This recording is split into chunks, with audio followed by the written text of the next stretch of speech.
Hey good morning guys, this is Jatin Anda. कैसे हैं आप सब लोग? होप आप सब अच्छे होंगे, स्वस्थ होंगे। आप सबका स्वागत है फिर से एक बार द अचीवर्स आपके अपने चैनल पे। लास्ट क्लास में हम लोगों ने डिमांड कवर किया था, डिमांड का कुछ पार्ट हमने पढ़ा था गाइस। आज हम उसी को आगे कैरी फॉरवर्ड करेंगे। होप पिछले जितने भी क्लासेस हैं आप सबने अच्छे से रिवीजन उनका किया होगा, डायग्राम्स की प्रैक्टिस आप लोग डेफिनेटली कर रहे होंगे।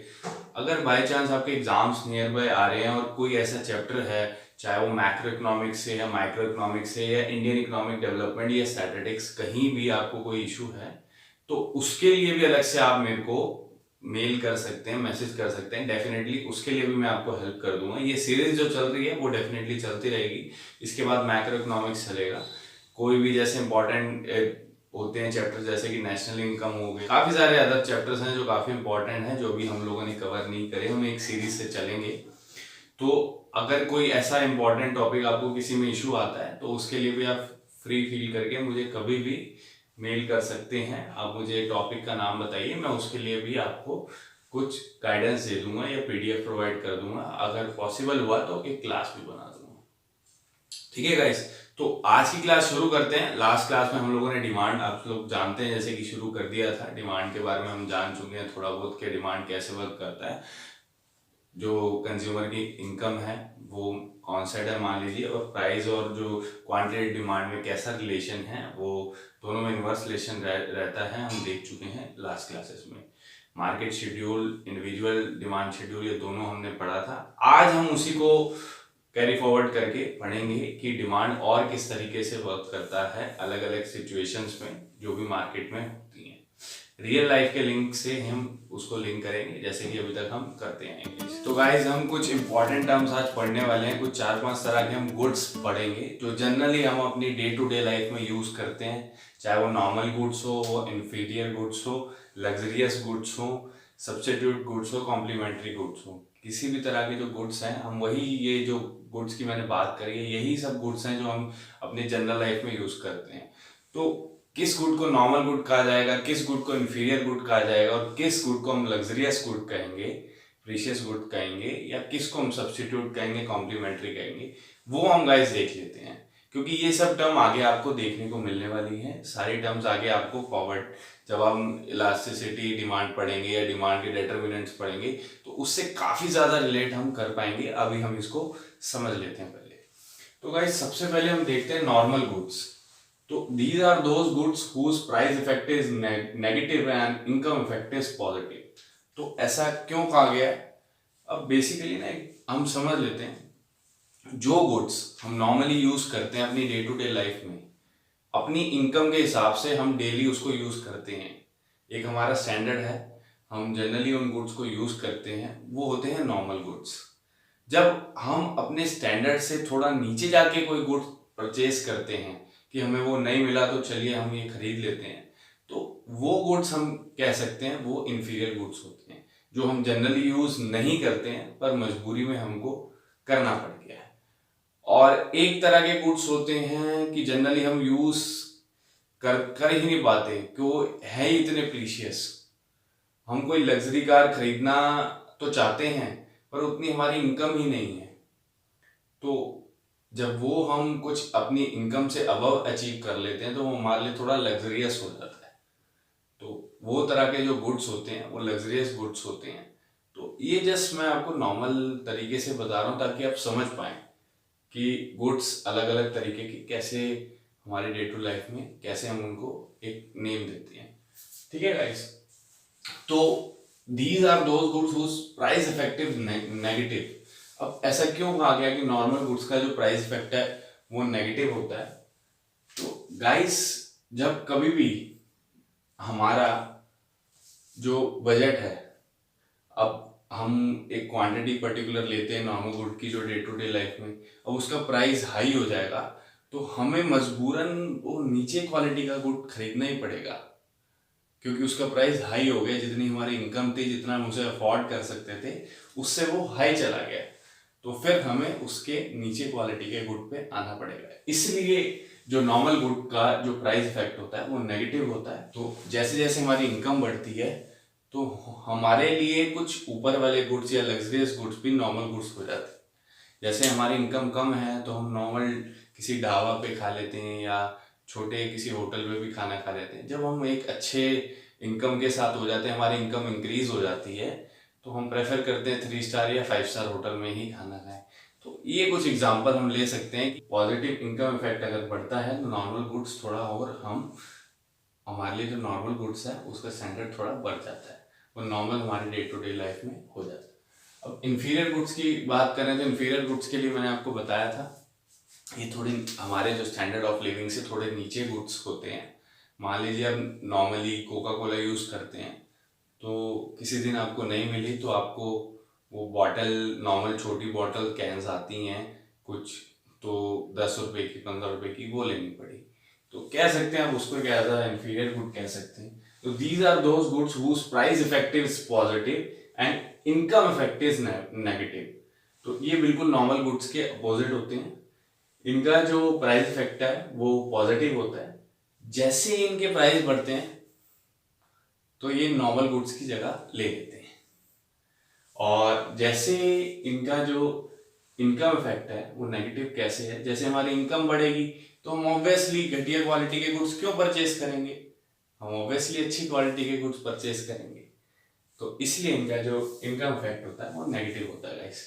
अब सब्स्टिट्यूट गुड्स की बात करें, इन प्लेस ऑफ, मान लीजिए किसी आप होटल में गए, वहां आपने कॉफी ऑर्डर करी, कॉफी नहीं थी तो आपने कहा चाय ले सकते हैं। तो ये एक दूसरे के सब्स्टिट्यूट हो जाते हैं कि आपके एक नहीं है गुड तो आप दूसरी ले सकते हैं, टी नहीं है तो कॉफी ले सकते हैं। तो ये जो सब्स्टिट्यूट गुड्स होते हैं, मतलब इन प्लेस ऑफ, आप एक की बजाय दूसरा ले सकते हैं। अब बात करें कॉम्प्लीमेंट्री गुड्स की, तो कॉम्प्लीमेंट्री गुड्स बिना दूसरे गुड के वर्क नहीं करता। जैसे पेन और इंक की बात की जाए तो ये पेन है, इसके अगर अंदर अगर इंक नहीं डालेंगे तो क्या ये वर्क करेगा? तो इस तरह के गुड्स को हम कहते हैं कॉम्प्लीमेंट्री गुड्स। तो ये कुछ तरह के गुड्स हैं गाइस, ये हम पढ़ने वाले हैं और आगे भी इसका थोड़ा और अच्छे से हम डिस्क्रिप्शन पढ़ेंगे, जस्ट ओवरव्यू है जो हम पढ़ रहे हैं। तो गाइस आज हम 2 टॉपिक पढ़ने वाले हैं जिनमें स्टूडेंट्स को काफी ज्यादा कंफ्यूजन रहती है, क्योंकि एक मूवमेंट की बात करता है कॉन्ट्रैक्शन और एक्सटेंशन, जिसे हम कहते हैं चेंज इन क्वांटिटी डिमांडेड। दूसरा टॉपिक एक दूसरे से काफी ज्यादा लिंक्ड है, तभी स्टूडेंट्स को काफी ज्यादा कंफ्यूजन इसमें रहती है। दूसरा होता है चेंज इन डिमांड। मूवमेंट की बात जहां हम करते हैं वहां चेंज इन क्वांटिटी डिमांड होता है, जहां हम इंक्रीज और डिक्रीज की बात करते हैं, शिफ्ट इन डिमांड कब की बात करते हैं, वहां हम देखते हैं इंक्रीज और डिक्रीज। शिफ्ट इन डिमांड कब की बात करूं मैं तो वहां आपका प्राइस कांस्टेंट रहता है, लेकिन अगर मूवमेंट की बात करूं जहां कॉन्ट्रैक्शन और एक्सटेंशन होगा वहां आपका प्राइस भी चेंज होता है आपकी डिमांड के साथ। दोनों में रिलेशन आपको देखने को मिलेगा। इनकम आपकी फिक्स रहेगी, इनकम जो है वो आपकी फिक्स रहेगी। हम देखते हैं कि कैसे प्राइस के साथ डिमांड बिहेव करता है। तो आइए गाइस देखते हैं। सबसे पहले बात करते हैं movement along the demand curve की, जिसे हम चेंज इन क्वांटिटी डिमांडेड भी कहते हैं। तो change in quantity demanded basically 2 तरीके से होती है, एक्सटेंशन ऑफ डिमांड और कॉन्ट्रैक्शन ऑफ डिमांड। ठीक है गाइस, तो ये हम देखेंगे। अब एक्सटेंशन क्या होता है? एक्सटेंशन का मतलब होता है फैलाना, एक्सटेंड होना, और कॉन्ट्रैक्शन का मतलब क्या होता है? सिकुड़ना। तो ये दोनों हम देखने वाले हैं कैसे बिहेव करती है कॉन्ट्रैक्शन और extension of demand. It occurs when quantity demanded rises, quantity demanded rises in response to the fall in on price of the commodity. तो ये एक शेड्यूल के साथ हम देख लेते हैं गाइस। मान लीजिए, पहले की बात कर लेते हैं, तो एक एग्जांपल ले लेते हैं नॉर्मल न्यूमेरिकल से, शुगर की बात कर लेते हैं। मान लीजिए आपकी मदर ने आपको भेजा शुगर लेने के लिए, ठीक है गाइस। तो शुगर की प्राइस थी 5 रुपए पर केजी, ठीक है गाइस।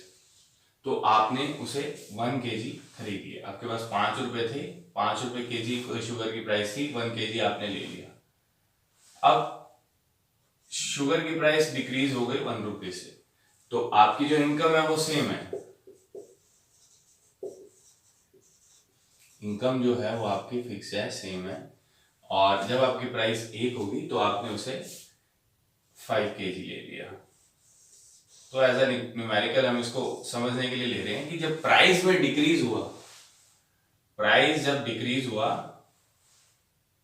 तो आपको डिमांड जो दिखेगी वो उसमें क्या हुआ, एक्सटेंड हुआ। When price of a commodity decreases then quantity demanded extended. तो इसे हम इंक्रीज नहीं बोलेंगे, इंक्रीज दूसरा टॉपिक है, जैसे कि मैं आपको समझा चुका हूं, तो वो भी हम पढ़ रहे हैं अभी साथ ही में। इसको हम बोलेंगे जब प्राइस हमारा डिक्रीज हुआ तो क्वांटिटी डिमांडेड एक्सटेंड हो गया। तो इसका डायग्राम मैं आपको बता देता हूं कि इस तरीके से बनेगा इसका डायग्राम। ठीक है गाइस,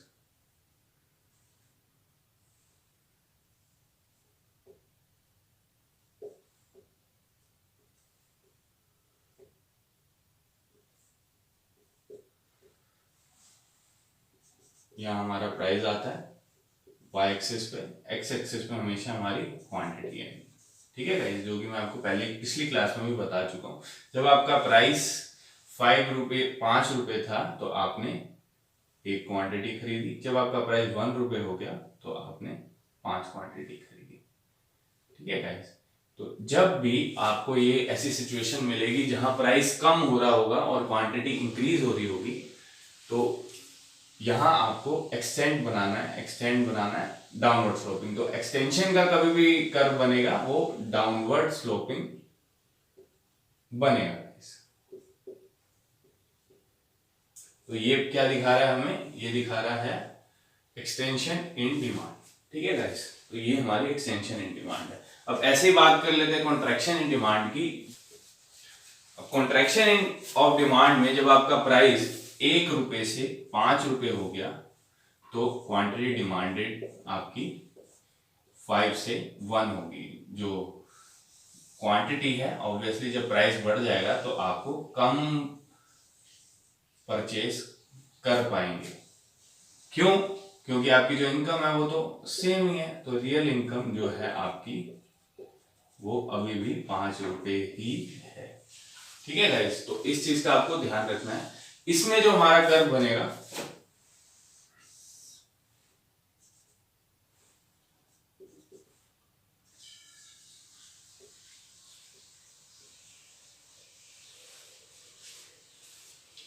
इसमें जो हमारा कर्व बनने वाला है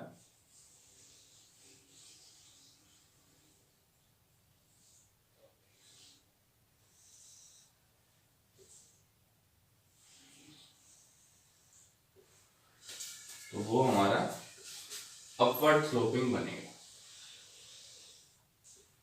ठीक है, इस ग्राफ पे और बेटर आप इसको देख पाएंगे। तो ये जो हमारा कॉन्ट्रैक्शन ऑफ डिमांड का जो कर्व बनेगा वो अपवर्ड स्लोपिंग बने। ठीक है, तो ये हमारा हुआ movement along the demand curve, और जिसे हम चेंज इन क्वांटिटी डिमांडेड भी कहते हैं। सेम इससे रिलेटेड लगभग हम एक टॉपिक के बारे में बात कर लेते हैं। इसमें क्या डिफरेंस रहता है, यहां हमने पढ़ा था fall in on price of the commodity, ये एक्सटेंशन होता है। जब rise in on price of the commodity होगा तो कॉन्ट्रैक्शन होगा। It occurs when quantity demanded decreases या fall in response to increase in on price of the commodity. यहाँ own price of the commodity increase हो रहा है और जो डिमांड है वो कॉन्ट्रैक्ट हो रही है। ठीक है गाइस, तो अब बात कर लेते हैं सेम शिफ्ट इन डिमांड करके। तो it occurs when due to change in other factors other than own price of the commodity. मतलब own price of the commodity बिल्कुल कांस्टेंट रहने वाला है, यहाँ जो प्राइस है उसमें कोई भी चेंज नहीं आने वाला। ठीक है गाइस, तो बात कर लेते हैं इंक्रीज की। दो टॉपिक होंगे, इंक्रीज इन डिमांड और डिक्रीज इन डिमांड। दो तरीके से हम पढ़ेंगे, या तो बढ़ेगी या तो घटेगी डिमांड। तो it refers to the situation when quantity demanded of a commodity increases even when own price of the commodity is constant. Demand of the commodity increases even when own price of the commodity is constant, hence demand curve shift forward. ये हमारा मान लीजिए ये हमारा price है, वो तो same ही रहने वाला है। ठीक है, जो जो हमारी डिमांड है उसमें हमें चेंज देखने को मिलेगा। मान लो कि डिमांड 10 क्वांटिटी की थी, तो अब हमारी क्वांटिटी 20 हो चुकी है। तो ये हमारा कांस्टेंट प्राइस है, आप देखेंगे, ठीक है गाइस। और ये हमारी 10 क्वांटिटीज हैं, ये हमारी 20 क्वांटिटीज हैं।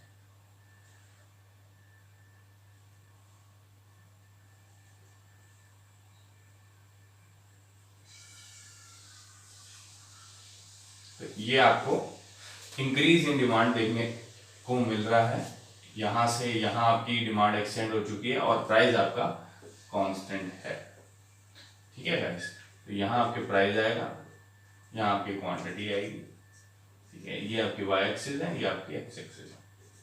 तो इस तरीके से आपको जो प्राइस है वो कांस्टेंट दिख रहा है और जो डिमांड है वो इंक्रीज होती दिख रही है। ये हमारा शिफ्ट इन डिमांड कर्व या चेंज इन डिमांड कर्व हम इसे कहते हैं। इसी तरीके से आप जो है वो डिक्रीज भी देखेंगे। डिक्रीज में हमारी जो क्वांटिटी है वो 20 से 10 हो जाएगी, मान लीजिए फॉर एग्जांपल ये डिक्रीज हो जाएगी, ठीक है। जो कर्व हमारा बनेगा वो हम ऐसे बैकवर्ड को बनेगा, ठीक है। ये फॉरवर्ड शिफ्ट है, वो बैकवर्ड शिफ्ट हो जाएगा। तो ये हमारा जो दो टॉपिक्स हैं वो इस तरीके से वर्क करते हैं। इन दोनों में चेंज जो आपको डिफरेंस देखने को मिलता है वो प्राइस का देखने को मिलता है। यहाँ आपका प्राइस चेंज होता है on price of the commodity demand के साथ, यहाँ आपका प्राइस कांस्टेंट रहता है और डिमांड बिहेव करती है, इंक्रीज या डिक्रीज होती है, ठीक है गाइस। अब आगे बात कर लेते हैं दूसरे टॉपिक की। तो गाइस जैसे हम लोगों ने इंक्रीज इन डिमांड की बात करी है, वैसे ही हम डिक्रीज इन डिमांड भी देख लेते हैं। सेम रहेगा आपका। डिक्रीज इन डिमांड में भी जो आपकी डिमांड है वो डिक्रीज हो जाएगी और own price of the commodity constant ही रहेगा। जैसे कि आप इस शेड्यूल में देख सकते हैं, जो प्राइस है वो कांस्टेंट है और जो क्वांटिटी डिमांडेड है वो आपको डिक्रीज होती नजर आ रही है। ये आपका डायग्राम है गाइस। डिक्रीज होती है, P से P1 आपको दिख रही है, प्राइस आपका कांस्टेंट है। तो यहाँ जो आपका जो डिमांड है वो बैकवर्ड शिफ्ट लेगी, जो शिफ्ट होगा उसमें वो बैकवर्ड होगा, ठीक है गाइस। पहले हमने इंक्रीज इन और फिर अब डिक्रीज इन डिमांड दोनों पढ़ लिया है। तो गाइस मैं होप करता हूँ आपको ये क्लास काफ़ी अच्छी लगी होगी। जितना हो सके इसको आगे शेयर कीजिए और चैनल को सब्सक्राइब कीजिए। डेफिनेटली ये क्लासेस की सीरीज मैं आगे भी चलाता रहूँगा। अगली क्लास में हम पढ़ने वाले हैं डिटर्मिनेंट्स के बारे में भी और आगे हम इलास्टिसिटी ऑफ डिमांड के बारे में भी पढ़ेंगे। और आप इस क्लास को अच्छे से देखिएगा, डायग्राम्स को बना के प्रैक्टिस करिएगा, मैं लगातार आपको कह रहा हूँ। और ईमेल मैं अपनी दे देता हूँ, कोई भी इशू आए स्क्रीनशॉट लेके मेल करिए। और अदरवाइज इसके अलावा भी अगर कोई चैप्टर आपको पढ़ना चाहते हैं, कोई भी इशू आता है तो वो भी मुझे मेल करके बताइए, स्क्रीनशॉट भेजिए। और मैं आपको बता दूं कि I am MBA in financial management. So किसी तरह की कोई फाइनेंशियल आपको कोई गाइडेंस चाहिए हो तो उसके लिए भी आप फ्री हैं। डेफिनेटली आप मुझे मेल कर सकते हैं, मैं डेफिनेटली उसमें भी आपको हेल्प करूँगा गाइस। तो thank you so much for your support. और इससे मेरा और भी कॉन्फिडेंस आपके लिए और भी मोटिवेशन मेरा बना रहे, आपको और भी मैं क्लासेस अच्छे से सिखा पाऊँ, कर पाऊँ आपके लिए। तब तक के लिए थैंक यू।